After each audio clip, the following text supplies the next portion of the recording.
Hello all, ദിവ്യസി ടോക്സിൻ്റെ പുതിയൊരു വീഡിയോയിലേക്ക് എല്ലാവർക്കും സ്വാഗതം. അപ്പം കുറച്ച് ഗ്യാപ്പിന് ശേഷമാണ് ഞാനൊരു ലോങ് വീഡിയോ ആയിട്ട് വന്നിട്ടുള്ളത്. അപ്പം എല്ലാവരും സുഖമായിട്ടിരിക്കുന്നു എന്ന് വിചാരിക്കുന്നു. ഞാനും ഇപ്പം ബെറ്ററായിട്ട് വരുന്നു. വിശേഷങ്ങളൊക്കെ നിങ്ങൾക്ക് അറിയാമായിരിക്കുമല്ലോ. അപ്പം ഇന്നത്തെ എൻ്റെ വീഡിയോ എന്ന് പറയുന്നത് എൻ്റെ ഒരു പ്രഗ്നൻസി ജേണി, അതുപോലെ ഡെലിവറി എക്സ്പീരിയൻസും കാര്യങ്ങളൊക്കെ ഷെയർ ചെയ്യാമെന്ന് വിചാരിച്ചിട്ടാണ്. അപ്പോൾ കുറച്ച് പേരൊക്കെ എന്നോട് പറഞ്ഞിട്ടുണ്ടായിരുന്നു പ്രഗ്നൻസി ടൈമിൽ ഡേ ഇൻ മൈ ലൈഫ് ചെയ്യാമോ എന്നൊക്കെ. പക്ഷേ അതൊന്നും എനിക്ക് ചെയ്യാൻ പറ്റിയില്ല. I am sorry. അപ്പം ഞാൻ ഓർത്തു അത് കഴിഞ്ഞിട്ട് ഞാൻ ഫ്രീ ആവുമ്പം ബെറ്റർ ആവുന്ന സമയത്ത് ആ ഒരു എക്സ്പീരിയൻസ് ഒക്കെ ഷെയർ ചെയ്തുകൊണ്ടൊരു വീഡിയോ ചെയ്യാമെന്ന് വിചാരിച്ചു, കൂടെ എൻ്റെ ഡെലിവറി എക്സ്പീരിയൻസും കേട്ടോ. അപ്പം അതുകൊണ്ടാണ് ഇന്നത്തെ വീഡിയോ ആയിട്ട് വന്നിട്ടുള്ളത്. അപ്പോൾ once again welcome to my YouTube channel. അപ്പോൾ നിങ്ങൾ ആദ്യമായിട്ടാണ് ഈ വീഡിയോ അല്ലെങ്കിൽ ഈ ചാനൽ കാണണമെങ്കിൽ നിങ്ങൾ എൻ്റെ ചാനൽ സബ്സ്ക്രൈബ് ചെയ്യാം. പിന്നെ ഇതുവരെ എൻ്റെ ചാനൽ സപ്പോർട്ട് ചെയ്യുന്ന എല്ലാവർക്കും thank you so much. Okay, അപ്പം ആദ്യം തന്നെ എനിക്ക് പറയാനുള്ളത്, ഈ വീഡിയോ കാണുന്ന കുറച്ച് പേർക്കെങ്കിലും ചിലപ്പോൾ കുറേ പേരുണ്ടായിരിക്കാം, മക്കളില്ലാത്തവരുണ്ടായിരിക്കാം, അതുപോലെ പലതരത്തിലുള്ള ഫെർട്ടിലിറ്റി ട്രീറ്റ്മെന്റ് എടുക്കുന്നവരുണ്ടായിരിക്കാം, ഇഷ്യൂസ് ഉള്ളവരുണ്ടായിരിക്കാം, അതുമല്ലെങ്കിൽ മക്കൾ നഷ്ടപ്പെട്ടവരും ഒക്കെ ഉണ്ടായിരിക്കാം, മക്കളില്ലാത്തവരും ഒക്കെ ഉണ്ടായിരിക്കാം. അപ്പം എനിക്ക് പറയാനുള്ളൊരു കാര്യം എന്ന് വെച്ച് കഴിഞ്ഞാൽ, നമുക്ക് ഇന്നത്തെ ഒരു കാലത്ത് നമുക്ക് ഈ ഒരുപാട് നമ്മുടെ മെഡിക്കൽ സിസ്റ്റമൊക്കെ ഒത്തിരി അഡ്വാൻസ്ഡ് ആണ്. ഒരുപാട് ടെക്നോളജീസ് ഉണ്ട്. നിങ്ങൾക്ക് അഫോർഡബിൾ ആണെങ്കിൽ നിങ്ങൾക്ക് ട്രീറ്റ്മെൻറ്റ് എടുക്കാം. അതുമല്ല, നിങ്ങൾക്ക് അഫോർഡബിൾ അല്ല ട്രീറ്റ്മെൻറ്റ് ഒന്നും എങ്കിൽ നിങ്ങൾക്ക് ഈ പറഞ്ഞ പോലെ അഡോപ്ഷൻ കാര്യങ്ങളൊക്കെ സ്വീകരിക്കാം. അപ്പം ഞങ്ങളുടെ കാര്യം നിങ്ങൾക്ക് അറിയാമല്ലോ. അപ്പം അതുകൊണ്ട് തന്നെ ഞങ്ങൾക്ക് ധൈര്യമായിട്ട് അതിനെപ്പറ്റി പറയാൻ പറ്റും. അതുകൊണ്ടാണ്. അപ്പം നിങ്ങൾക്ക് ആ ഒരു വഴി നിങ്ങൾക്ക് ഇഷ്ടമാണെങ്കിൽ, നിങ്ങൾ വില്ലിങ് ആണെങ്കിൽ നിങ്ങൾക്കത് ചൂസ് ചെയ്യാം. പിന്നെ ഈ കല്യാണം അതുപോലെ കുട്ടികളുണ്ടാവുക, it's a part of life അല്ലേ, നമ്മുടെ ഒരു ജീവിതത്തിന്റെ ഭാഗമാണ്. അല്ലാതെ അത് മാത്രമാണ് ജീവിതം എന്നൊരു അഭിപ്രായം എനിക്കില്ല പേഴ്സണലി. അപ്പം നിങ്ങൾക്ക് കുട്ടികളുണ്ടായാൽ അത് നന്നായിട്ട് വളർത്തുക, അതൊരു മേജർ റെസ്പോൺസിബിലിറ്റിയാണ്. ഇനി ഇല്ല എങ്കിലും അതിനെക്കുറിച്ച് ഓർത്ത് വിഷമിക്കേണ്ട. നിങ്ങൾക്ക് വേറെ സന്തോഷങ്ങൾ, നിങ്ങളുടെ പാഷൻ കണ്ടുപിടിക്കാം, നിങ്ങൾക്ക് കരിയറിൽ ഫോക്കസ്ഡ് ആയിട്ടിരിക്കാം, അങ്ങനെയൊക്കെ നിങ്ങൾക്ക് ചെയ്യാവുന്നതാണ്. ഓക്കെ, അപ്പം ഇനി എൻ്റെ ഒരു പ്രഗ്നൻസിയിലേക്ക് ഉള്ള ഒരു ജേർണി എങ്ങനെയായിരുന്നു എന്ന് പറയാം. സത്യം പറഞ്ഞു കഴിഞ്ഞാൽ എനിക്ക് PCOD ഡയഗ്നോസ് ചെയ്തിട്ടുണ്ടായിരുന്നു. ഞാൻ 6 മാസത്തോളം എൻ്റെ സിസ്റ്ററിൻ്റെ അടുത്ത് എറണാകുളത്ത് ഉണ്ടായിരുന്ന സമയത്ത് എനിക്ക് ഇതുപോലെ പീരീഡ്സ് ഇറഗുലർ ആവുക. എനിക്ക് അത് അധിക കാലമൊന്നും ഉണ്ടായിട്ടില്ല. യൂഷ്വലി എനിക്ക് റെഗുലർ പീരീഡ്സ് തന്നെയായിരുന്നു. ഒരിടയ്ക്ക് എൻ്റെ പീരീഡ്സ് ഇറഗുലർ ആയി. ആ ഒരു 6 months ടൈമിൽ ഞാനപ്പോൾ നെറ്റ് കോച്ചിങ്ങിനായിട്ട് അവിടെ നിന്നിട്ടുണ്ടായിരുന്നു. അപ്പോഴാണ് ഞാൻ PCOD ഡയഗ്നോസ് ചെയ്യുന്നത്. ഞാനും എൻ്റെ സിസ്റ്ററോടെ പോയിട്ടാണ്.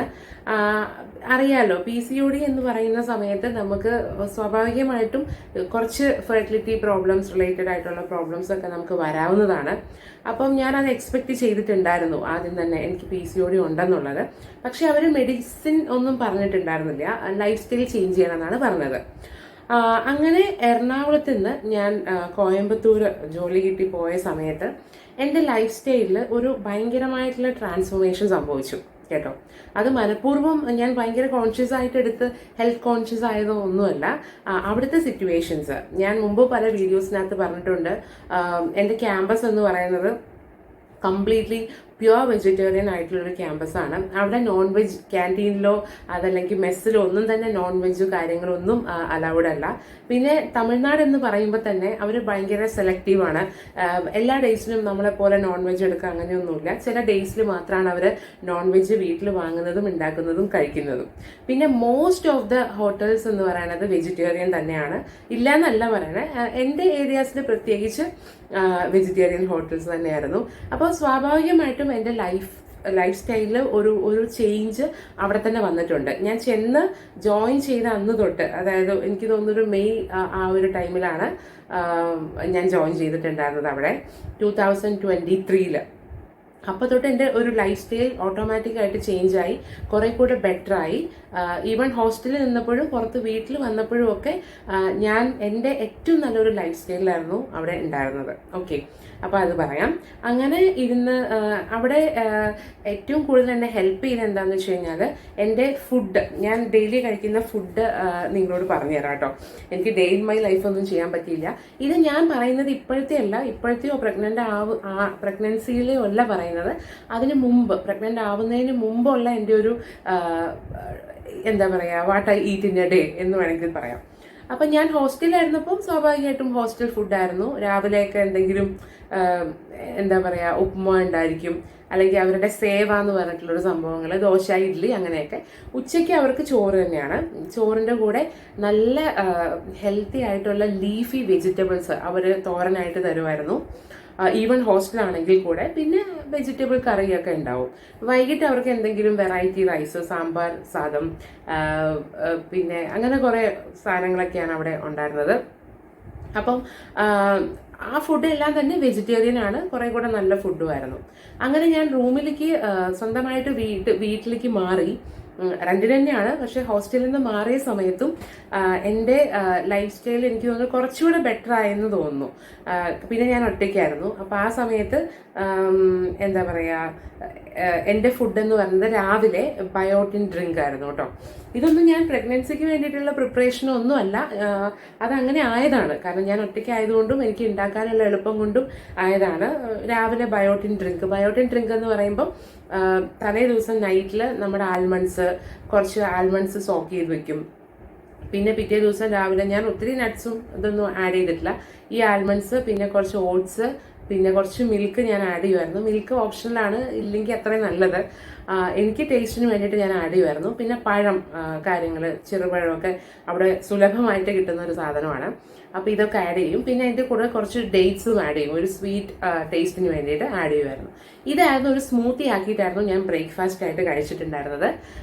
പിന്നെ ചിലപ്പോൾ ഞാനിത് ബ്രേക്ക്ഫാസ്റ്റ് ആയിട്ട് എനിക്ക് ടൈം കിട്ടിയില്ലെങ്കിൽ നൈറ്റിൽ ഡിന്നറായിട്ട് കഴിക്കും. പിന്നെ ഉച്ചയ്ക്ക് ഞാൻ കൊണ്ടുപോയിക്കൊണ്ടിരുന്നത്, എനിക്ക് ഒറ്റയ്ക്ക് ചോറ് വയ്ക്കാൻ മടിയായതുകൊണ്ടാണ് ഞാൻ ചിലപ്പോൾ 2 ബോയിൽഡ് എഗ്ഗ്, അതുപോലെ നേന്ത്രപ്പഴം ഒക്കെയാണ് ഞാൻ കൊണ്ടുകൊണ്ടിരുന്നത്. ഇടയ്ക്ക് സ്നാക്സ് ആയിട്ട് കഴിക്കാനും ഈ കട്ട് ഫ്രൂട്ട്സ് ആണ് ഞാൻ എടുത്തുകൊണ്ടിരുന്നത് കേട്ടോ. അപ്പോൾ ഇതായിരുന്നു എൻ്റെ ഒരു what I eat in A day. എന്നിട്ട് ഇത് മാത്രമല്ല, അധിക ദിവസം അല്ലെങ്കിൽ ആൾട്ടർനേറ്റീവ് ഡേയ്സിൽ അവിടെ അടുത്തുള്ളൊരു മെസ്സുണ്ട്. ആ മെസ്സിൽ നിന്ന് ഞാൻ പൂരിയും അതുപോലെ അവിടുത്തെ ബാജി നല്ല ടേസ്റ്റാണ്, ഉരുളക്കിഴങ്ങിൻ്റെ കറിയാണ്, അതും കഴിക്കുമായിരുന്നു. നല്ല ടേസ്റ്റ് ആയിരുന്നു കേട്ടോ ആൾട്ടർനേറ്റീവ് ഡേയ്സിൽ. പക്ഷെ അതും ഈ പറഞ്ഞ പോലെ ഭയങ്കര സൈസൊന്നുമില്ല. അവിടുത്തെ പൂരിയൊക്കെ വളരെ സൈസ് ചെറുതാണ്. അതിലൊരു 2-3 എണ്ണം കഴിക്കുമായിരുന്നു. പിന്നെ ചില ദിവസങ്ങളിൽ ബ്രെഡും ജാമും തന്നെ കഴിച്ചിട്ടുണ്ട് കേട്ടോ. ചില ദിവസങ്ങളിൽ അധിക ദിവസം കഴിച്ചിട്ടുണ്ട്. ഞാൻ ഈ പറഞ്ഞ ഹെൽത്തി ഹാബിറ്റ്സ് പുറമേ ഉള്ള കാര്യങ്ങളാണ് ഞാൻ ഈ പറഞ്ഞത് കേട്ടോ. അപ്പം ഇതായിരുന്നു ഈ അവിടെ ഉണ്ടായിരുന്ന ഏകദേശം 1 ഇയറോളം ഉള്ള എൻ്റെ ഒരു ഫുഡ് ഹാബിറ്റ്, അല്ലെങ്കിൽ what I ate in that days എന്ന് വേണമെങ്കിൽ പറയാം കേട്ടോ. അപ്പോൾ ഇതിൽ ഈ പറയുന്ന പോലെ ഇടയ്ക്ക് അവിടുത്തെ ബിരിയാണികളും കാര്യങ്ങളൊക്കെ കഴിക്കാറുണ്ട്, വളരെ കുറവാണ്. പക്ഷേ എനിക്ക് ഉണ്ടായൊരു ചേഞ്ച് എന്ന് പറയുന്നത്, അവിടെ പോയി നിന്നതിന് ശേഷം എനിക്ക് ഈ നോൺ വെജിനോടുള്ള ഒരു ടെംപ്റ്റേഷൻസ്, ക്രേവിങ്സ് ഒക്കെ ഭയങ്കരമായിട്ട് കുറഞ്ഞു. കാരണം ഡെയിലി കഴിക്കാൻ കിട്ടാറില്ല, വല്ലപ്പോഴുമാണ് ഇത് കഴിക്കാറുള്ളത്. അപ്പോൾ എനിക്ക് മുട്ട ഒഴികെയുള്ള ബാക്കി ഇപ്പം മീനാണെങ്കിലും ചിക്കൻ ആണെങ്കിലും ഒക്കെ എനിക്ക് അങ്ങനെ ഒരു വലിയ ആ ഒരു പണ്ടുണ്ടായിരുന്ന പോലെയുള്ളൊരു ഇഷ്ടമൊക്കെ കുറഞ്ഞു. ബിരിയാണിയൊക്കെ എനിക്ക് പൊതുവെ ഇഷ്ടമുള്ളൊരു കാര്യമായിരുന്നു കേട്ടോ. അപ്പം ഈ ഒരു 1 ഇയർ അത് തന്നെയായിരുന്നു എൻ്റെ ഫുഡ് ഹാബിറ്റ്സ്. അങ്ങനെ ഇരുന്ന് മെയ്യിൽ ജോയിൻ ചെയ്ത് Jan 25 മാരേജ്. ഞാൻ കൺസീവ് ആയതിൻ്റെ LMP, ലാസ്റ്റ് മെൻസ്ട്രൽ പീരീഡ് എന്ന് പറയുന്നത് March 29 ആയിരുന്നു. March 29 ആയിരുന്നു എൻ്റെ LMP കേട്ടോ. അപ്പം ഇനി എങ്ങനെയാണ് ഈ ടെസ്റ്റ് ചെയ്തത് കാര്യങ്ങളിലോട്ട് വരാം. അപ്പോൾ ഞാൻ പറഞ്ഞു വന്നത് എന്താണെന്ന് വെച്ച് കഴിഞ്ഞാൽ, എൻ്റെ ഈ ഫുഡ് ഹാബിറ്റ്സ് പറയാനുള്ള കാര്യം എന്താണെന്ന് വെച്ച് കഴിഞ്ഞാൽ, PCOD ഡയഗ്നോസ് ചെയ്തിട്ടും അല്ലെങ്കിൽ അങ്ങനത്തെ ഒരു ഇഷ്യൂ ഉണ്ടായിട്ടും ഒരു പക്ഷേ എന്നെ കൺസീവ് ആവാൻ ഹെൽപ്പ് ചെയ്തിട്ടുള്ളത് എൻ്റെ ഈ ലൈഫ് സ്റ്റൈൽ ആയിരിക്കാം, എൻ്റെ നല്ല ഫുഡ് ഹാബിറ്റ്സ് ആയിരിക്കാം, അതിൽ ഞാൻ ആഡ് ചെയ്തിട്ടുള്ള കുറച്ച് ന്യൂട്രീഷ്യസ് ആയിട്ടുള്ള ഫുഡ് ആയിരിക്കാം എന്നാണ് ഞാൻ വിശ്വസിക്കുന്നത്. കാരണം എനിക്ക് ഈ പറഞ്ഞ പോലെ ഞാൻ പലരും ഈ ഭയങ്കര പ്ലാനിങ് ഒക്കെ എടുക്കാറുണ്ടല്ലോ, പ്രഗ്നൻസിക്ക് മുമ്പ് തന്നെ ഡോക്ടറെ കൺസൾട്ട് ചെയ്യും, പിന്നെ അതിൻ്റെ കൂടെ ഫോളിക് ആസിഡ് സ്റ്റാർട്ട് ചെയ്യും, ഒരുപാട് കാര്യങ്ങൾ ചെയ്യും. പിന്നെ ഞാൻ അത്ര ഒരു മെലിഞ്ഞിട്ടുള്ള ആളൊന്നുമല്ല, ഞാൻ അത്യാവശ്യം ബോഡി വെയിറ്റ് ഉള്ള ഒരാളാണ്. അപ്പം എനിക്ക് അതും ഒരു കൺസേൺ ആയിരുന്നു, വണ്ണം ഉണ്ടെങ്കിൽ കൺസീവ് ആവാൻ പറയാറുണ്ടല്ലോ കുറേ ബുദ്ധിമുട്ടുകളും കാര്യങ്ങളൊക്കെ. അപ്പം ഞാൻ അങ്ങനത്തെ പ്രിപ്പറേഷൻസ് ഒന്നും തന്നെ എടുത്തിട്ടില്ല. പിന്നെ എല്ലാത്തിനേക്കാൾ വലിയൊരു ഫാക്ടർ എന്ന് പറയുന്നത് 30+ പ്രഗ്നൻസി വളരെ കോംപ്ലിക്കേഷൻസ് ഉള്ളതാവാം, ചിലപ്പോൾ ഡിലേ ആകാം, ഒരുപാട് ബുദ്ധിമുട്ടുകൾ വരാം എന്നൊക്കെ പൊതുവേ പറയാറുണ്ട്. എൻ്റെ അമ്മയ്ക്കും അതൊരു മേജർ കൺസേൺ ആയിരുന്നു. കല്യാണം കഴിഞ്ഞപ്പോഴും അമ്മ പറഞ്ഞിട്ടുണ്ടായിരുന്നു എത്രയും പെട്ടെന്ന് കൺസീവ് ആവണം, അല്ലാതെ വേറെ പ്ലാനിങ് ഒന്നും നമുക്കില്ലായിരുന്നു. അപ്പോൾ ഏജ് തന്നെയാണ് കേട്ടോ കാര്യം, വേറെ ഒന്നുമല്ല റീസൺ. അപ്പോൾ എത്രയും പെട്ടെന്ന് ആവണം, ഇല്ലെങ്കിൽ നമുക്ക് IVF ചെയ്യണം എന്നൊക്കെ അമ്മ പറഞ്ഞിട്ടുണ്ടായിരുന്നു. അമ്മ മെഡിക്കൽ ഫീൽഡ് തന്നെ ആയതുകൊണ്ട് അമ്മ കുറച്ചുകൂടെ ആ കാര്യത്തിലൊക്കെ കൺസേൺഡ് ആയിരുന്നു. ഓക്കെ, അങ്ങനെ എന്തായാലും ദൈവം സഹായിച്ച് മാർച്ച് 29 ഞാൻ കൺസീവ് ആയി. അപ്പോൾ എനിക്ക് തോന്നിയിട്ടുള്ള ലക്ഷണങ്ങൾ, ഞാൻ പ്രഗ്നൻ്റ് ആണെന്ന് തോന്നിയിട്ടുള്ള ലക്ഷണങ്ങൾ എന്താണെന്ന്, സിംറ്റംസ് എന്തൊക്കെയാണെന്ന് ചോദിച്ചിട്ടുണ്ടായിരുന്നു. സത്യം പറഞ്ഞാൽ എനിക്ക് അങ്ങനെ ഒരു സിംറ്റംസ് ആയിട്ട് പ്രത്യേകിച്ച് അങ്ങനെ ഭയങ്കരമായിട്ടുള്ള ഇപ്പം വോമിറ്റിംഗ് കാര്യങ്ങളൊന്നും തന്നെ ഇല്ലായിരുന്നു കേട്ടോ. ടെസ്റ്റ് ചെയ്യണം, എൻ്റെ പീരിയഡ്സ് ലേറ്റായി, ഒരു 2-3 ഡേയ്സ് ലേറ്റായി കഴിഞ്ഞു. അപ്പോൾ കഴിഞ്ഞപ്പം ഞാൻ ഓർത്തു മേ ബി ചിലപ്പം ലേറ്റ് ആവാമല്ലോ അല്ലാതെ തന്നെ. പക്ഷെ എൻ്റെ കോയമ്പത്തൂർ എത്തിക്കഴിഞ്ഞപ്പോഴത്തേക്ക് എൻ്റെ റെഗുലർ പീരീഡ്സിലേക്ക് ഞാൻ വന്നിട്ടുണ്ടായിരുന്നു കേട്ടോ. അപ്പം 1-2 ഡേറ്റ് ഡിലേ ആയി കഴിഞ്ഞപ്പോഴും നമുക്ക് ഭയങ്കര എക്സ്പെക്റ്റേഷൻസ് ഒന്നുമില്ല, ചെറിയൊരു ഡൗട്ട് തോന്നി. പിന്നെ അല്ലാതെ സിംറ്റംസ് വോമിറ്റിങ്ങോ അല്ലെങ്കിൽ അങ്ങനത്തെ ഒന്നുമില്ല. പിന്നെ ആകെ എനിക്ക് തോന്നിയിട്ടുള്ളൊരു ബുദ്ധിമുട്ടെന്ന് പറയുന്നത് ഈ ഒരു കുറച്ചൊരു ബേണിങ് സെൻസേഷൻ ഉണ്ടായിരുന്നു, ഈ ഹാർട്ട് ബേണിങ് ഉണ്ടായിരുന്നു. അത് മാത്രമാണ്. അത് പക്ഷേ നമുക്ക് ഗ്യാസ്ട്രിക്സിൻ്റെ ഇഷ്യൂസ് ഉണ്ടെങ്കിൽ വരാം, ചില ഫുഡിൻ്റെ വരാം. അപ്പം അങ്ങനെ അതുകൊണ്ട് തന്നെ വലിയ എക്സ്പെക്റ്റേഷൻസ് ഒന്നും വെച്ചിട്ടുണ്ടായിരുന്നില്ല. അങ്ങനെ ഇരുന്നപ്പം ഒരു 2-3 ഡേയ്സോളം വെയിറ്റ് ചെയ്തു. അപ്പം അമ്മ പറഞ്ഞത് നാട്ടിൽ വന്നിട്ട് നമുക്ക് അവിടുന്ന് ടെസ്റ്റ് ചെയ്യാമെന്നാണ് പറഞ്ഞത്. അപ്പം നമുക്കൊരു ക്യൂരിയോസിറ്റി ഉണ്ടായിരിക്കുമല്ലോ, ഇനി ആണോ എന്നുള്ളൊരു ക്യൂരിയോസിറ്റി. അപ്പം അതിൻ്റെ പുറത്ത് അവിടുന്ന് തന്നെ പ്രഗ്നൻസി കിറ്റ് വാങ്ങി. എനിക്ക് തോന്നുന്നത് രാവിലെ ആണല്ലോ ടെസ്റ്റ് ചെയ്യണേ. ഇനി അറിയില്ലെങ്കിൽ അറിയാത്തവർക്ക് വേണ്ടി പറയുകയാണ്, നമ്മുടെ ഫസ്റ്റ് യൂറിൻ ആണെന്ന് തോന്നുന്നു അതിൽ ടെസ്റ്റ് ചെയ്യാറുള്ളത്. അപ്പോൾ അതെടുത്ത് ടെസ്റ്റ് ചെയ്തത് അപ്പോൾ എൻ്റെ ഹസ്ബൻഡും കൂടെ ഉണ്ട് കേട്ടോ, അവിടെ വീട്ടിലുണ്ട്. അപ്പം അദ്ദേഹം വന്നിട്ടാണ് നമ്മൾ ടെസ്റ്റ് ചെയ്യുന്നത്. ഓക്കെ, അപ്പോൾ പ്രാർത്ഥിച്ചൊക്കെ നോക്കി കഴിഞ്ഞപ്പോഴത്തേക്ക് ടെസ്റ്റ് പോസിറ്റീവാണ്. അതിൽ 2 ലൈൻ കാണിക്കുന്നുണ്ടായിരുന്നു. അപ്പോൾ ഭയങ്കര ഒരു വല്ലാത്ത ഒരു ഇമോഷണൽ അല്ലെങ്കിൽ ഒരു എക്സൈറ്റഡ് ഒരു മൊമെന്റ് ആയിരുന്നു അത്. അപ്പോൾ ഉടനെ തന്നെ അമ്മയും വിളിച്ചു പറഞ്ഞു, അമ്മയൊക്കെ ഭയങ്കരമായിട്ട് ഇമോഷണലായി.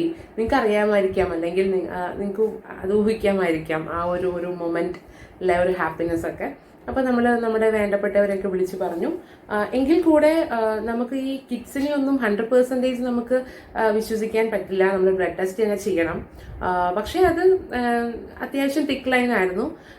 പലരും ടെസ്റ്റ് ചെയ്തിട്ടും നെഗറ്റീവ് ലൈൻ കാണിക്കാതെ പിന്നെ ബ്ലഡ് ടെസ്റ്റ് ചെയ്തപ്പോൾ പോസിറ്റീവ് ആയിട്ടുള്ള കേസസും ഒക്കെ കേട്ടിട്ടുണ്ടായിരുന്നു. അപ്പോൾ അതുകൊണ്ട് തന്നെ നമ്മൾ ടെസ്റ്റ് ചെയ്ത് പോസിറ്റീവ് ആണെന്ന് പറഞ്ഞെങ്കിലും ബ്ലഡ് ടെസ്റ്റ് ചെയ്യാം, നാട്ടിലെത്തിയിട്ട് ചെയ്യാം എന്നുള്ളൊരു ഡിസിഷനിലായിരുന്നു ഉണ്ടായിരുന്നത്. അങ്ങനെ അവിടുന്ന് റിസൈൻ ചെയ്തിട്ട് നമുക്ക് 2 ദിവസം കൂടെ അവിടെ നിൽക്കണമെന്നുണ്ടായിരുന്നു. കാരണം 1-2 അമ്പലങ്ങളിലൊക്കെ പോകാൻ പെൻഡിങ് ഉണ്ടായിരുന്നു. അപ്പം അതൊക്കെ തീർത്തിട്ടാണ് ഞങ്ങൾ നാട്ടിലേക്ക് വന്നത്. ഓക്കെ, കൺസീവ് ആണെന്ന് അറിഞ്ഞ ദിവസം തന്നെ ഞങ്ങളൊരു സിനിമയ്ക്ക് പോയി. അത് അരൺമനൈ 4 ആയിരുന്നു കേട്ടോ, അരൺമനൈ 4. അപ്പം അത് തൊട്ടടുത്തുള്ള തിയേറ്ററാണ്. പിന്നെ നമ്മൾ ചെയ്തത് കുറച്ച് ലോങ് ട്രിപ്പ്. എൻ്റെ കൂടെ വർക്ക് ചെയ്ത ഒരു സാറിൻ്റെ വീട്ടിൽ പോവാന്ന് പറഞ്ഞിട്ടുണ്ടായിരുന്നു, റിസൈൻ ചെയ്തതല്ലേ. അപ്പം അത് കുറച്ച് ബസ്സിൽ ട്രാവൽ ചെയ്യുന്ന കാരണം അതൊക്കെ ക്യാൻസൽ ചെയ്തു. വളരെ അടുത്തുള്ള കുറച്ച് യാത്രകളൊക്കെ മാത്രം, അമ്പലങ്ങളിലൊക്കെ പോയി അതൊക്കെ സെറ്റ് ചെയ്ത് പാട്ടി താത്ത എല്ലാവരോടും പറഞ്ഞ് അവർ ഞങ്ങൾക്ക് അന്നത്തെ ദിവസത്തെ ഫുഡൊക്കെ തന്നിട്ടുണ്ടായിരുന്നു. അവർക്ക് ഇങ്ങനത്തെ കാര്യങ്ങളൊക്കെ പറയുമ്പോൾ അവർ ഭയങ്കര ഒരു പ്രത്യേക തരത്തിലാണ് അവരതൊക്കെ എടുക്കാറുള്ളത്. അപ്പം അവർ ഞങ്ങൾക്ക് ഒരു നേരത്തെ ഫുഡൊക്കെ വിളിച്ച് തന്ന് ഞങ്ങൾ അവിടെ വേറൊരു സാറിൻ്റെ വീട്ടിലൊക്കെ പോയി. അങ്ങനെ ഞങ്ങൾ 2-3 ഡേയ്സ് കഴിഞ്ഞപ്പോഴാണ് നാട്ടിൽ വരുന്നത്. നാട്ടിൽ വന്നതിന് ശേഷമാണ് യൂറിൻ ടെസ്റ്റ് ചെയ്തത്. അപ്പം പോസിറ്റീവാണ്, കൺഫേം ആക്കി. അങ്ങനെയാണ് പ്രഗ്നൻസി ജേർണി സ്റ്റാർട്ട് ചെയ്തത്. ഓക്കെ, ഇനി അടുത്തത് എന്ന് പറയുന്നത് സ്കാനിങ് കാര്യങ്ങളൊക്കെയാണ്. ഓക്കെ, അപ്പം ഇനി ഈ ഒരു സമയത്ത് എൻ്റെ ഒരു ഹെൽത്ത് എങ്ങനെയായിരുന്നു എന്ന് ചോദിച്ചു കഴിഞ്ഞാൽ ഞാൻ പെർഫെക്റ്റ്ലി ഓക്കെ ആയിരുന്നു. ഫസ്റ്റ് 3 മന്ത്സ് അല്ലെങ്കിൽ 3 മന്ത്സ് അല്ലെങ്കിൽ 3.5 മന്ത്സ് എന്ന് പറയാം. ഞാൻ പ്രഗ്നൻ്റ് ആണെന്ന് പോലും എനിക്ക് അറിയില്ലായിരുന്നു. അത്ര ഈസി ആയിരുന്നു ആ ഒരു ടൈം. ഞാൻ കോയമ്പത്തൂരിൽ നിന്ന് നാട്ടിലെത്തി. പിന്നെ ചെക്കപ്പിനും കാര്യങ്ങളൊക്കെ പോയിട്ടുണ്ടായിരുന്നു.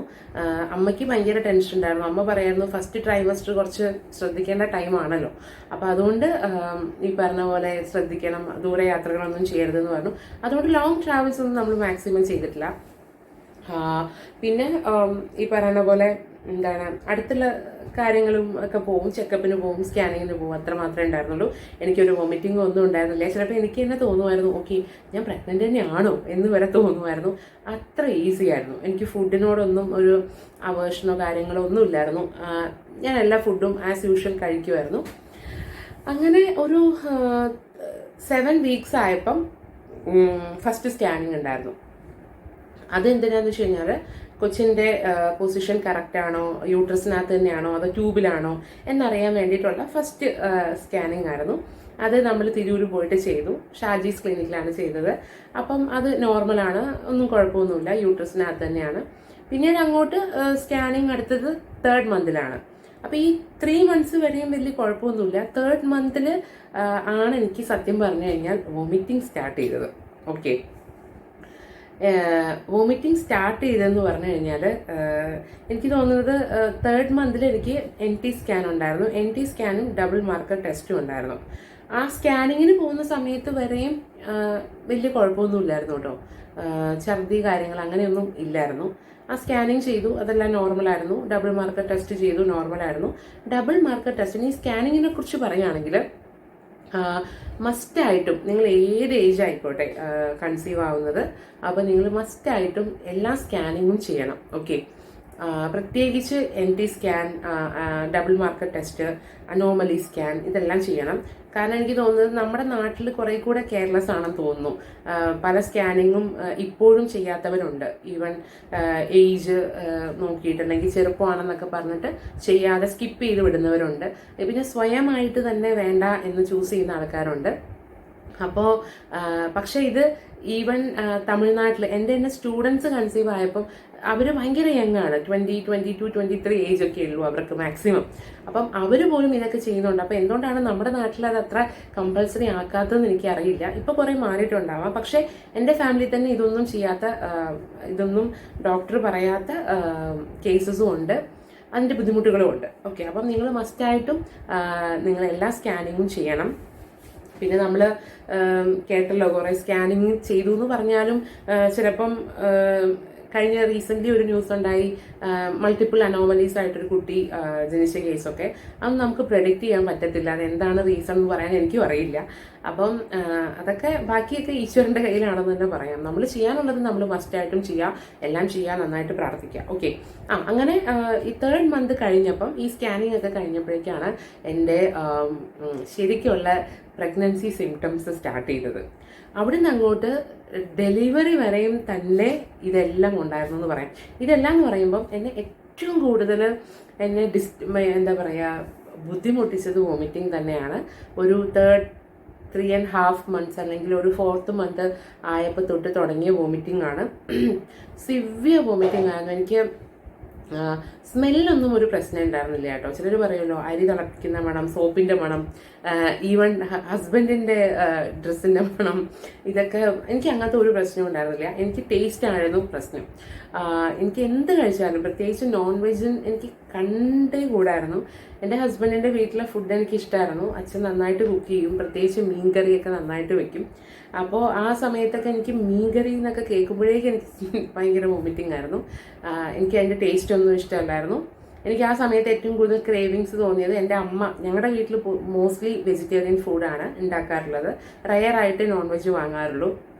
അപ്പോൾ എനിക്ക് ആ സമയത്ത് തിന്നണം തോന്നിയിട്ടുള്ള ഇത് എൻ്റെ അമ്മ ഉണ്ടാക്കുന്ന ഫുഡായിരുന്നു കേട്ടോ, സത്യം പറഞ്ഞു കഴിഞ്ഞാൽ. പക്ഷേ 7 മാസം ആവണമല്ലോ, ഇടയ്ക്ക് വരും പോവും, അത്രയേ ഉള്ളൂ. അപ്പം എന്താ പറയുക, അവിടുത്തെ ഫുഡ്, ഈ നോൺ വെജ്, മീൻ, ഇതിനോടൊക്കെ എനിക്ക് ഭയങ്കരമായിട്ടൊരു വെറുപ്പ് തോന്നി. പിന്നെ എന്ത് കഴിച്ചാലും, ഈവൻ ഒരു ദിവസം പിസ്ത കഴിച്ചു.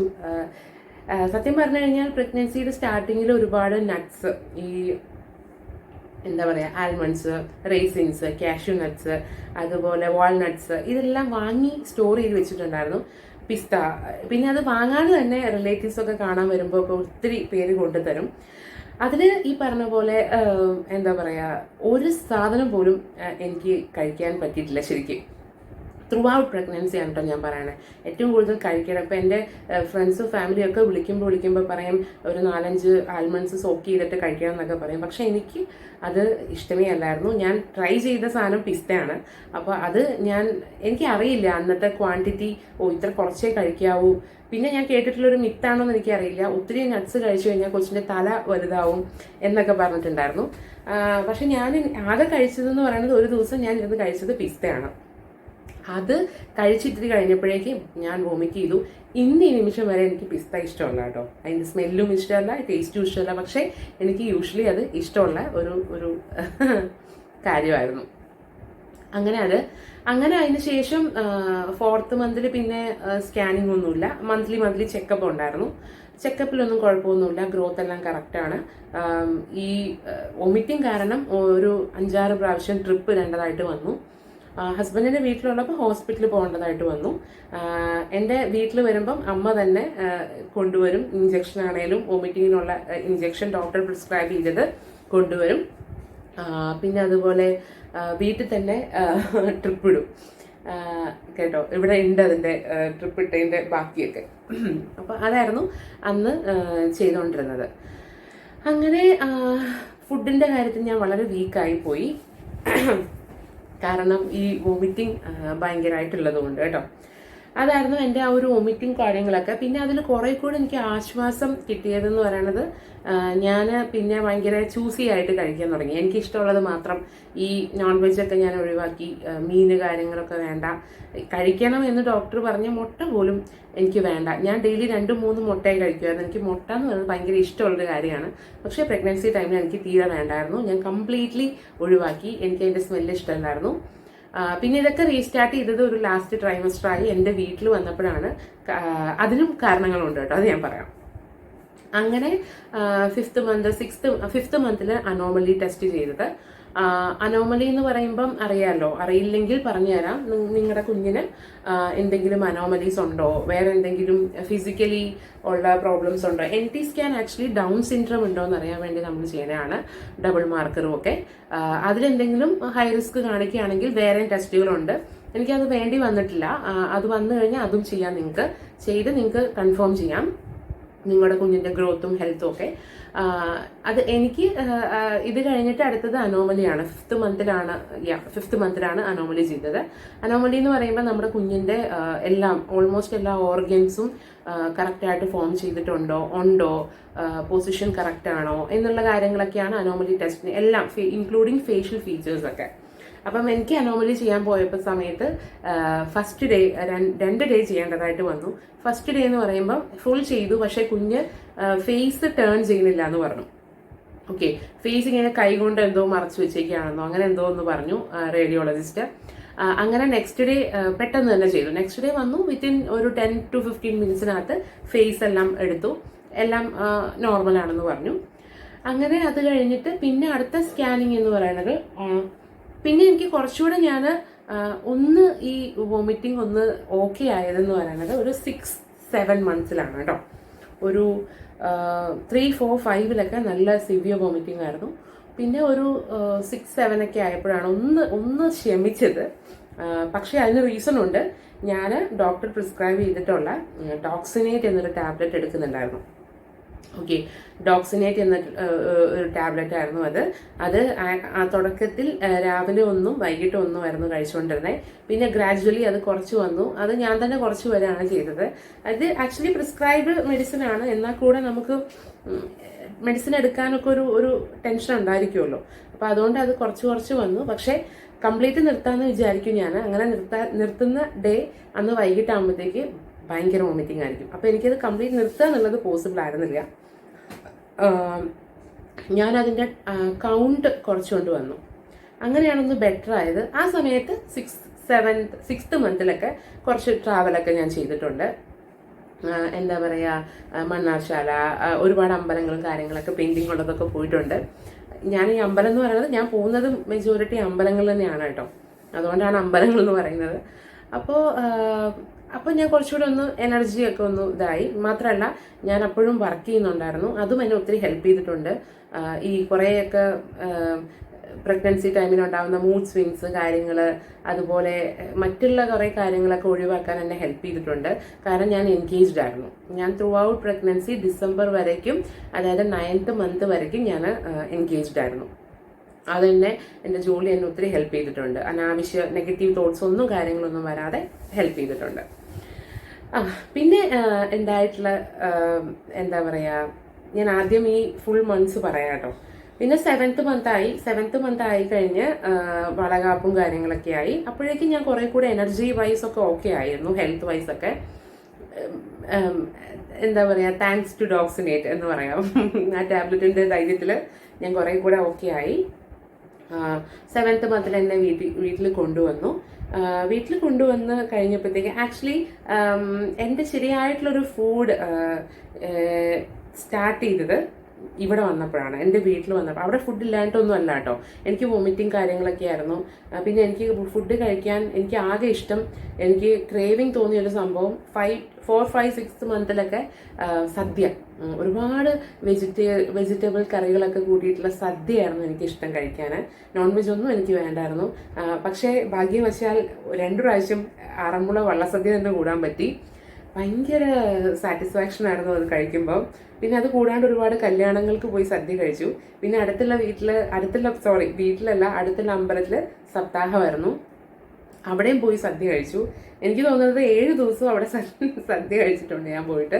കാരണം എനിക്ക് ആ സമയത്ത് സദ്യ എന്ന് പറയുമ്പോൾ ഭയങ്കര ഒരു ഇഷ്ടമായിരുന്നു. എനിക്കല്ലാതെ സ്വീറ്റ്സിനോടോ എന്താ പറയുക അങ്ങനെ പ്രത്യേകിച്ച് വേറെ ടേസ്റ്റിനോടൊന്നും എനിക്ക് ഒരു ഇഷ്ടവും ക്രേവിങ്സും ഒന്നും ഇല്ലായിരുന്നു. അങ്ങനെ വീട്ടിലെത്തി കഴിഞ്ഞപ്പം അതിന് മുമ്പ് തന്നെ എല്ലാവരും എന്നോട് പറഞ്ഞിട്ടുള്ള കാര്യമാണ് എനിക്ക് വയറില്ല എന്നുള്ളത് കേട്ടോ. എനിക്ക് വയറ് ഇല്ലായിരുന്നു സത്യം പറഞ്ഞു കഴിഞ്ഞാൽ. എനിക്ക് ബേബി ബംസ് ഒക്കെ വരേണ്ട ടൈമിൽ പോലും എനിക്ക് വളരെ കുറവായിരുന്നു.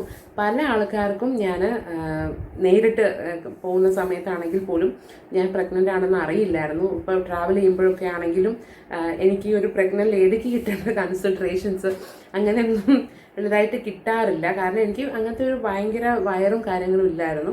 ഈവൻ വളകാപ്പിൻ്റെ എൻ്റെ ഫോട്ടോ വീഡിയോസ് കാണുമ്പോൾ പോലും നിങ്ങൾക്ക് മനസ്സിലാവും എനിക്ക് വളരെ നോർമൽ വയറാണ് ഉണ്ടായിരുന്നത്. ഓക്കെ, അപ്പം എന്താ പറയുക, എനിക്കതൊരു വലിയ ബുദ്ധിമുട്ടായില്ലെങ്കിലും പല ആൾക്കാരും പറയാൻ തുടങ്ങി, അയ്യോ വയറില്ലല്ലോ 7 മാസമായല്ലോ 8 മാസമായല്ലോ എന്നൊക്കെ പറയാൻ തുടങ്ങി. അപ്പോൾ ഇത് കേട്ട് കഴിഞ്ഞപ്പോഴത്തേക്ക് എൻ്റെ അമ്മയ്ക്കും കുറച്ച് ടെൻഷൻ ഉണ്ടായിരുന്നു, ഈ കൊച്ചിന് ഗ്രോത്ത് ഇല്ലേ എന്നൊക്കെ. അങ്ങനെ വീട്ടിൽ ഞാൻ വന്നപ്പം, അതായത് എൻ്റെ 8th month തൊട്ടിട്ട് എനിക്ക് ഒരുപാട് ഫുഡ് തരാൻ തുടങ്ങി. ഫുഡ് എന്ന് പറയുമ്പോൾ ഡെയിലി ഒരു മുട്ട, പഴം ഒക്കെ കമ്പൽസറി ആയിട്ട് കഴിക്കണം എന്ന് പറഞ്ഞിട്ട് അത് കഴിക്കുന്നുണ്ടായിരുന്നു. അതിൻ്റെ കൂട്ടത്തിൽ ഡോക്ടറെ കാണിച്ചപ്പം ഒരു പ്രോട്ടീൻ പൗഡർ പാലിൽ ചേർത്തിട്ട് അത് കഴിക്കുന്നുണ്ടായിരുന്നു. എന്നിട്ടൊന്നും എനിക്ക് വയറ് അങ്ങനെ ഭയങ്കരമായിട്ടൊന്നും വന്നിട്ടില്ല. അപ്പോൾ പിന്നെയും കുറച്ചുകൂടെ ഒക്കെ വന്നത് ഒരു 8th 9th month ഒക്കെ ആയപ്പോഴാണ് ഒരു പ്രൊനൗൺസ്ഡ് ആയിട്ടുള്ള ഒരു വയറൊക്കെ വരാൻ തുടങ്ങിയത്. സത്യം പറഞ്ഞു കഴിഞ്ഞാൽ അതൊരു ടെൻഷൻ ഉണ്ടായിരുന്നു. ഞാൻ ഒരുപാട് റിസർച്ചൊക്കെ നടത്തി. അപ്പം അതിൽ കണ്ടു നമ്മുടെ പ്രഗ്നൻസി ബെല്ലിയും അല്ലെങ്കിൽ നമ്മുടെ കുഞ്ഞിൻ്റെ ഹെൽത്തും ഗ്രോത്തുമായിട്ട് യാതൊരു കണക്ഷനും ഇല്ല എന്നൊക്കെ കണ്ടു. എന്നാലും നമ്മുടെ ഉള്ളിലൊരു ചെറിയ ടെൻഷൻ ഉണ്ടായിരുന്നു. അങ്ങനെ സ്കാൻ ചെയ്ത് നോക്കിയപ്പോഴൊക്കെ ഗ്രോത്തും എല്ലാം കറക്റ്റാണ്, വലിയ ഒരു ബുദ്ധിമുട്ടും ഉണ്ടായിരുന്നില്ല, ഗ്രോത്ത് കറക്റ്റാണ്, എല്ലാം ഓക്കെയാണ്. അങ്ങനെ 8th month ആണ് ഒന്നും കൂടെ സ്കാൻ ചെയ്തു. അപ്പോൾ വെയിറ്റ് ഒക്കെ നോർമൽ വെയിറ്റും ഉണ്ട്, എന്നാലും വലിയ വെയിറ്റ് ഒന്നും ഉണ്ടായിരിക്കില്ല എന്നാണ് പറഞ്ഞത് കുഞ്ഞിന്. ഒരു 3 വരെയൊക്കെ വരും മാക്സിമം, ചിലപ്പം 2.25 വരെ ആവും എന്നൊക്കെയാണ് പറഞ്ഞത്. അപ്പോഴും ഞാൻ ഓർത്തു എന്താണ് മേ ബി വയറില്ലാത്തതുകൊണ്ടായിരിക്കാം കുഞ്ഞ് വെയിറ്റ് ഇല്ലാത്തത് എന്നൊക്കെ ഞാൻ ഓർത്തിട്ടുണ്ടായിരുന്നു. പക്ഷേ 9th month സ്കാൻ ചെയ്തു. സ്കാൻ ചെയ്ത് കഴിഞ്ഞപ്പം പെർഫെക്റ്റ്ലി ഓക്കെ ആയിരുന്നു. കുഞ്ഞിന് അത്യാവശ്യം നല്ല വെയിറ്റ് ഉണ്ട്. അപ്പോഴാണ് ഓക്കെ ആയത് കേട്ടോ, നോർമലായി. അങ്ങനെ 9th month ഒക്കെ ആയപ്പോഴത്തേക്ക് പിന്നെയും ഈ പറഞ്ഞ പോലെ കുറച്ചുകൂടെ ഞാൻ എനർജി വൈസ് ഓക്കെ ആയി. പക്ഷേ എനിക്ക് അങ്ങനെ നീരോ കാര്യങ്ങളോ BP, ഷുഗർ, കൊളസ്ട്രോൾ അങ്ങനെ ഒന്നും തന്നെ ഇല്ലായിരുന്നു. എല്ലാം ചെക്ക് ചെയ്യുന്നുണ്ടായിരുന്നു കണ്ടിന്യൂസ് ആയിട്ട്, എല്ലാം ഓക്കെ ആയിരുന്നു. ഓക്കെ. നീരോ കാര്യങ്ങളോ ഒന്നും എനിക്ക് ലാസ്റ്റ് വരെയും വന്നിട്ടില്ല. പ്രഗ്നൻസി ടൈമിൽ പോലും എനിക്ക് ഡെലിവറിക്ക് എത്തുന്ന വരെയും എനിക്ക് അങ്ങനെയൊന്നും ഇല്ലായിരുന്നു. അപ്പോൾ ഇത് ഞാൻ പറയാൻ കാരണം എന്താണെന്ന് വെച്ച് കഴിഞ്ഞാൽ അതിനെന്നെ ഹെൽപ്പ് ചെയ്തെന്ന് പറഞ്ഞത് ഞാൻ അത്യാവശ്യം നല്ലോണം വർക്കൗട്ട് ചെയ്യുന്ന ഒരാളാണ്. ഓക്കെ. ഞാൻ നിങ്ങളോട് തുടക്കത്തിൽ എൻ്റെ ഫുഡ് ഹാബിറ്റ്സിൻ്റെ കാര്യം പറഞ്ഞു അല്ലേ, അത് അത്യാവശ്യം ബെറ്റർ ആയിരുന്നു എന്ന് പറഞ്ഞു, ലൈഫ് സ്റ്റൈൽ നന്നായിരുന്നു എന്ന് പറഞ്ഞു. അതിൻ്റെ കൂട്ടത്തിൽ ഞാൻ അത്യാവശ്യം നന്നായിട്ട് വർക്കൗട്ട് ചെയ്യുമായിരുന്നു. അത് ഞാൻ തുടങ്ങിയിട്ട് 2-3 വർഷത്തോളമായിട്ട് ഞാൻ വർക്കൗട്ട് ചെയ്യാറുണ്ട്. അത്യാവശ്യം സ്ട്രെച്ചിങ് ആണെങ്കിലും ഹൂല ഹൂപ്പ് ആണെങ്കിലും അല്ലാതെ വരുന്ന വർക്കൗട്ട്സ് കാര്യങ്ങളൊക്കെ ഞാൻ ചെയ്യാറുണ്ടായിരുന്നു. ഫിസിക്കലി ഞാൻ ആക്റ്റീവായിരുന്നു. ഒരു പക്ഷേ അതുകൊണ്ടൊക്കെ ആയിരിക്കാം എനിക്ക് ഈ ഒരു ഷുഗർ പ്രഷറൊന്നും ഇല്ലാതെ എൻ്റെ ഡെലിവറി ടൈമും എനിക്ക് ഹാൻഡിൽ ചെയ്യാൻ പറ്റിയെന്ന് ഞാൻ വിശ്വസിക്കുന്നു. ഓക്കെ. അങ്ങനെ അത് കഴിഞ്ഞ് എല്ലാം ഓക്കെ ആയിരുന്നു. 9th മന്ത് എനിക്ക് ഡേറ്റ് പറഞ്ഞിട്ടുണ്ടായിരുന്നു ന്യൂ ഇയർ ആയിരുന്നു. ജാനുവരി 1 ജാനുവരി 2025 ആണ് ഡേറ്റ് പറഞ്ഞത്. അപ്പം 9th മന്തിൽ സ്കാനിങ്ങിൽ പൊസിഷനിൽ ബ്രീച്ച് എന്നൊരു പൊസിഷൻ കണ്ടു. അപ്പം കൊച്ചിങ്ങനെ റൊട്ടേറ്റ് ചെയ്ത് വരാനുള്ളൊരു ബുദ്ധിമുട്ട് ഉണ്ടെന്ന് പറഞ്ഞതുകൊണ്ട് തന്നെ നമ്മൾ ഓൾറെഡി അത് സിസേറിയൻ C-സെക്ഷൻ ചെയ്യാന്നുള്ളൊരു പ്ലാനിങ് ആയിരുന്നു. പിന്നെ ഈ പറഞ്ഞ പോലെ അതിൽ മെയിൻ ഒരു റീസൺ എന്ന് പറയുന്നത് 30+ ആണ് ഏജ്. എനിക്ക് ഇപ്പം 34 ഇയേഴ്സ് സ്റ്റാർട്ട് ചെയ്തു ഡിസംബർ ആയപ്പം 13th ആയപ്പം. അപ്പോൾ സ്വാഭാവികമായിട്ടും ആദ്യം തൊട്ടേ കേൾക്കുന്നതാണ് ഈ 30+ലുള്ള പ്രഗ്നൻസിയുടെ കോംപ്ലിക്കേഷൻസ്. അപ്പോൾ എൻ്റെ മൈൻഡിൽ അത് നന്നായിട്ടുണ്ടായിരുന്നു. പക്ഷേ ഹെൽത്ത് വൈസ് ഓക്കെ ആയിരുന്നതുകൊണ്ട് കുറേ കൂടെ കോൺഫിഡൻ്റ് ആയിരുന്നു എന്ന് മാത്രം. ഓക്കെ. എന്ന് കരുതിയിട്ട് 30+ പ്രഗ്നൻസി എന്താ പറയുക ഭയങ്കര ബുദ്ധിമുട്ടാണ് അങ്ങനെയല്ല കേട്ടോ ഞാൻ പറയണേ. ഇഷ്ടംപോലെ എൻ്റെ ഫ്രണ്ട്സൊക്കെ ഇഷ്ടംപോലെ ആൾക്കാർ 30+ൽ അവരുടെ 3rd പ്രഗ്നൻസിയും 4th ഒക്കെ ചെയ്തവരുണ്ട്. പക്ഷേ എന്നാലും നമുക്ക് പറയാൻ പറ്റില്ല. അപ്പോൾ ആ സമയത്താണ് ഇതുപോലെ സ്കാനിങ് റിലേറ്റഡ് ഒരു ന്യൂസൊക്കെ വന്നു കൊച്ചിൻ്റെ. അപ്പോൾ അത് നമ്മൾ ടെൻഷൻ കൂട്ടി. അപ്പോഴത്തേക്ക് ഞാനൊരു 8th 9th മന്താണ്. ഞാൻ ഒരുപാട് ന്യൂസ് കാണുമായിരുന്നു, ഒരുപാട് ഇതിനെക്കുറിച്ചുള്ള റീസേർച്ച് ചെയ്യുമായിരുന്നു. പേടിയുണ്ടായിരുന്നു കേട്ടോ അങ്ങനെ. പക്ഷെ എൻ്റെ ഫ്ലൂയിഡും കാര്യങ്ങളൊക്കെ അടുക്കിയിട്ട് വരുന്ന എല്ലാം ഒക്കെ ഓക്കെ ആയിരുന്നതുകൊണ്ട് അതൊക്കെ ഒരു പോസിറ്റീവ് ഫാക്ടറായിട്ട് ഉണ്ടായിരുന്നു എന്ന് പറയാം. അങ്ങനെ 26th എൻ്റെ C-സെക്ഷൻ ചെയ്തത്. 26th ജാനുവരി 1 പറഞ്ഞെങ്കിലും 26th എലക്റ്റീവ് സിസേറിയൻ ആയിരുന്നു C-സെക്ഷൻ ചെയ്തത്. ഇനി ഡെലിവറി എക്സ്പീരിയൻസിലോട്ട് നമുക്ക് കിടക്കാം.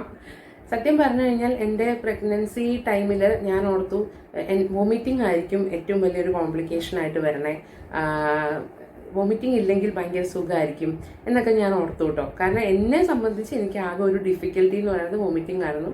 അത് കുറച്ച് പാടായിരുന്നു. ഈവൻ പ്രഗ്നൻസി ഡെലിവറിക്ക് പോകുന്നതിൻ്റെ 2 ദിവസം മുമ്പ് പോലും എനിക്ക് നല്ല വോമിറ്റിംഗ് ആയി. അതിൻ്റെ കൂടെ ചുമ വന്നു, പനി വന്നു.